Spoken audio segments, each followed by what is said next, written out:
Hi folks, I'm Joel. Today we're going to be looking at Headless CMS with Next.js, which I think is the great combination of a framework and a platform to help you as a developer build websites to hand off to your customers with a great way to build the components in Next.js, model them in the Headless CMS, and hand this off to a marketing team so that they can take over the website and you don't get involved. It's a great way to build your career, great way to build websites. I'm going to show you how to do it. I've had 20 years of experience in this. It's going to be awesome. Let's dig in. There's a few things you're going to need for this to work for you. You need Visual Studio Code. That's the tool that I'm going to be demonstrating in terms of writing code.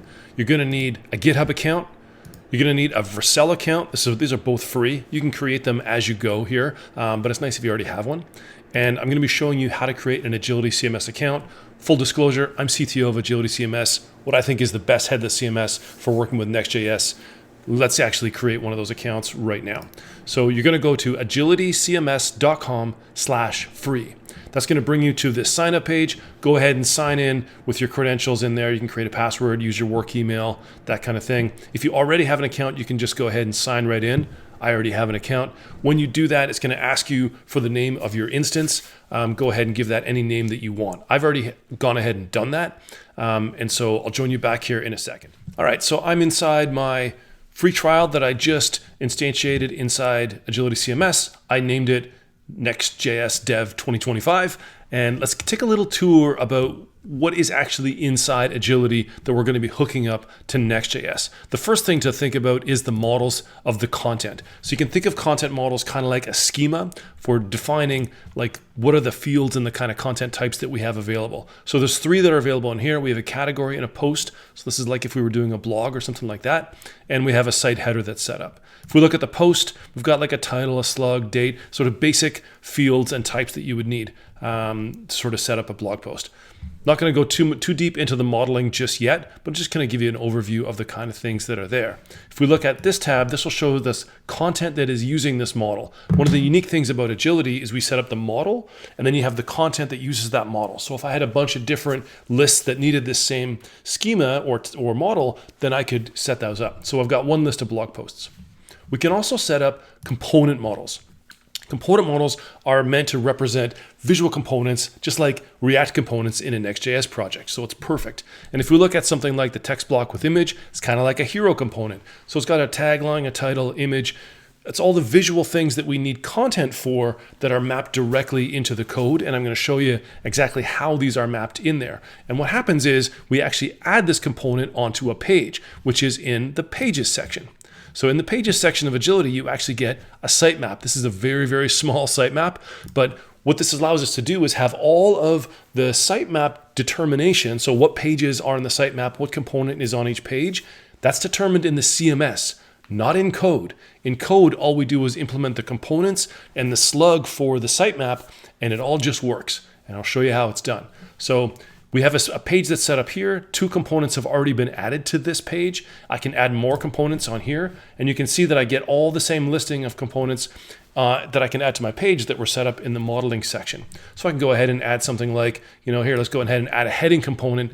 That basically says, here, put this component on this page and sets up the content for that. It just sets up the data. It doesn't write any code. And then when the code runs later, it allows me to actually, hook that component up onto that page. So, this is the heading.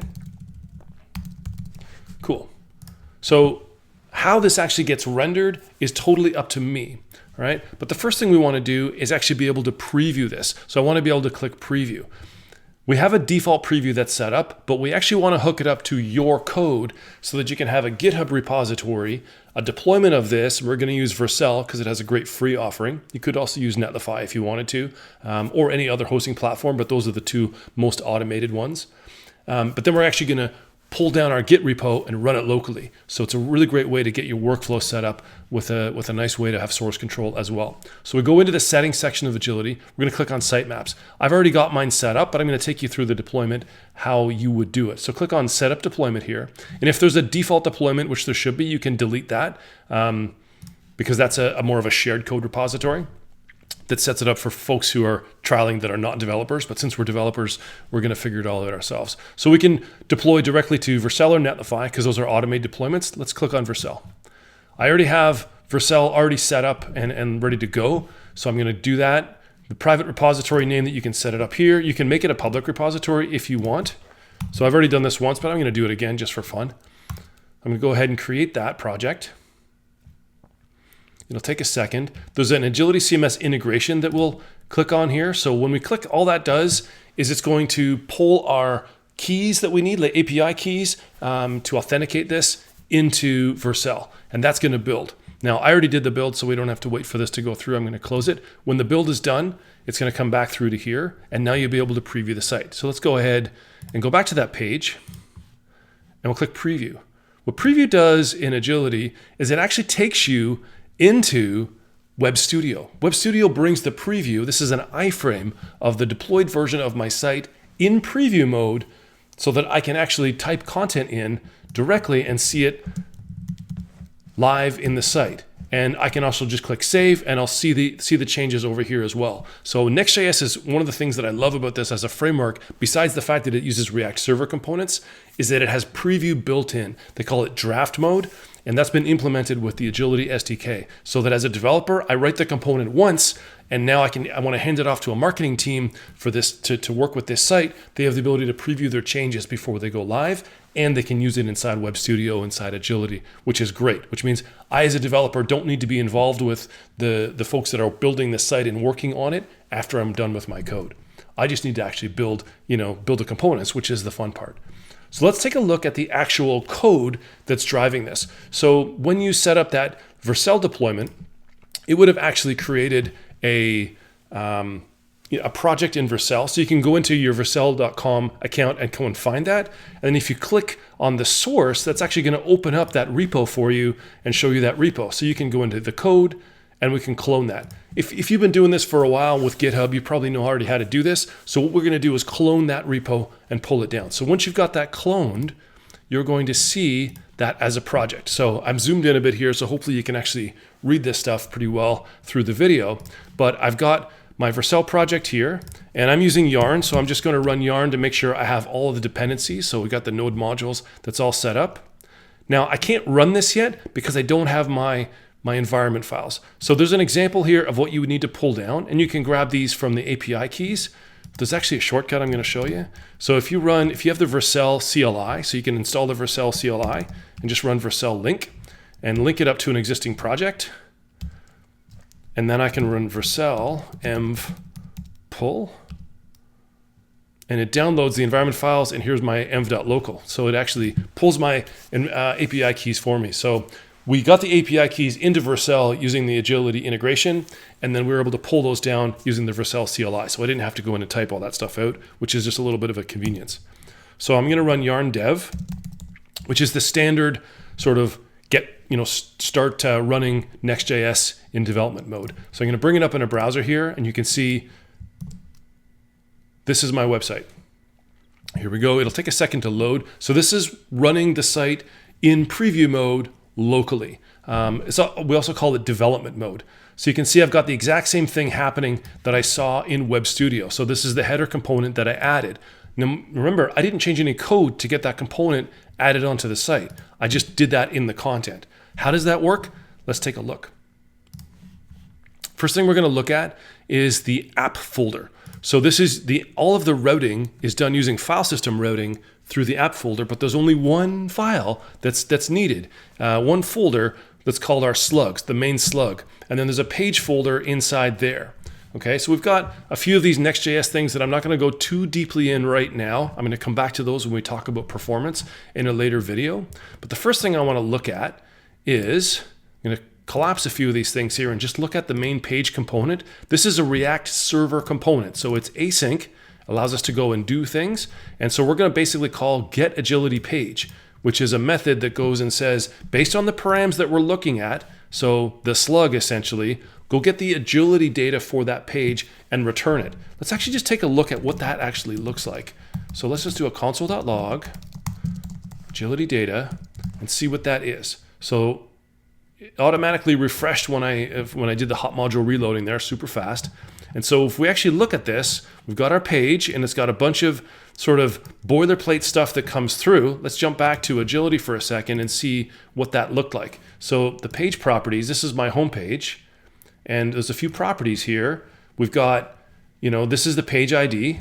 Page ID was 2, right?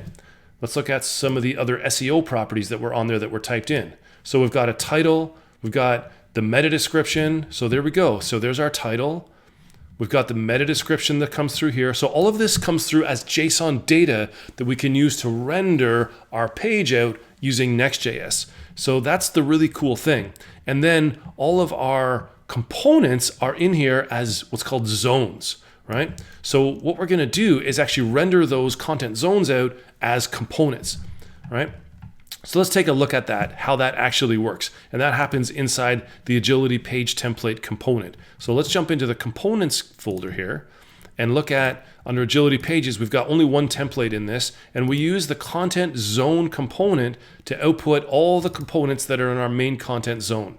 So jumping back to Agility, how does that actually translate here? So this page has one zone called main content zone.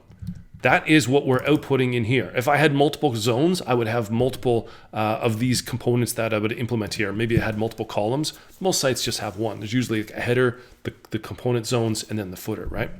So we're outputting everything in that, and it all runs through a component called getModule, right? Module is kind of analogous with a component here. So if I actually look over in the components section, I've got this getModule function. What that's going to do is it has a dictionary of all of the components in my system. So here's that text block with image, and here's the reference name of that. So what this is doing is saying, hey, when I encounter the content in the page that has this name in it, so this reference name, I'm going to render it using this component. Let's look at how that actually gets rendered. So in my text block with image component, you can see that I actually go and get the content item for that component because we pass in this content ID for that component. So Agility gives me most of the data that I need and tells me this is the language code we're in. So multilingual works out of the box. This is the content ID. And now I have all the fields ready for me. So really, Agility components is just giving me the props that I need to run my components. And then we can actually start outputting stuff. So let's look at the standard React. So again, this is a React server component. It's an async component. So this is going to run on the server and not generate any JavaScript because I don't need any JavaScript to output this basic stuff. So I've got a link here that's my primary button. So let's just go back. I'm going to flip back and forth a little bit here. So inside this text block with image, right, we've got down here, we've got this primary button. So we output that here. So it's got an href. And then we've got this image field. So there's our image. So we want to output this image. We're going to use the Agility pick component, which is a really nice component because it essentially wraps the picture, and it uses Agility CDN, which I'm not going to go too much into detail right here. But what it does is it gives me different sizes, thumbnailed versions of this image that maps the sizes for my CSS selectors, which is really nice. So I'm going to have a really high performing image right out of the box. If we keep on going down, we can see we've got our tagline field that we're outputting. We've got our title field. And this is great because I've got this as strongly typed objects that I get to work with. So if I forget the name of a field, I can just use my IntelliSense because I've set up an interface for all this content. So as a developer, I kind of make my life a little easier by creating an interface to map what's in the component model. So using this system, I'm able to very quickly build components, map them up to Agility, and link everything together. The superpower now is that when I want to create a new page, I don't have to do it as a developer. I can let the marketer do that, right? So in the pages section, if I wanted to create a new, say, a contact us page, I go ahead and give that page title, contact us. If I can spell it right. Okay, so it automatically sets up the path. So go ahead and create that page. By default, there's nothing on that page, but it will work. It'll render, and I can look at it in local mode. Let's actually look at it locally, right? So if I just refresh this, I'm going to see it show up because we're rendering this, this menu, this header. I haven't shown this yet, but it's actually rendering based on the sitemap. So I can go and look at the Contact Us page. It doesn't have anything in there, right? If I wanted to go and add, let's go and add a component to there. Let's add the heading component. And let's give it, Contact Us. Well, what just happened there, right? If I refresh this locally, it just shows up. I haven't changed any code. How did that component get on there? Well, that component is in the page, right? It's in the page, the Contact Us page. Let's actually change what we're console.logging out here so we can see a little bit more of what's going on. So actually, let's just show the agility data. Let's show the page data and just the zones, okay? Page data dot zones. I think that's what we can look at. Page dot zones. All right, so what we're going to see here, if I refresh this, here, let's clear this out so it's easier to see.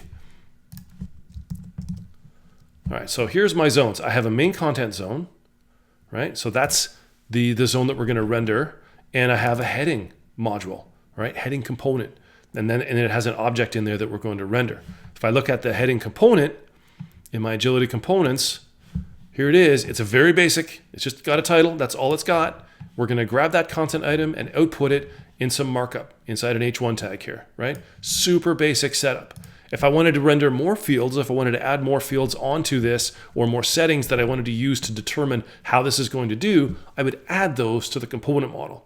And then the next video, we're going to actually show you how to create a brand new component, model it in Agility, and then code it inside the editor here so we can actually use it. And the beauty here is that once I have that component added, I can deploy it into wherever I've got this deployed, in this case Vercel. So I'll check my code into the main branch, it'll automatically deploy on Vercel, and now that's available for my content team, who's not me. I don't want to edit content, I want to edit code. The content team can now work with that code to add components onto the page, create new pages, and they're off and running. We'll see you in the next video.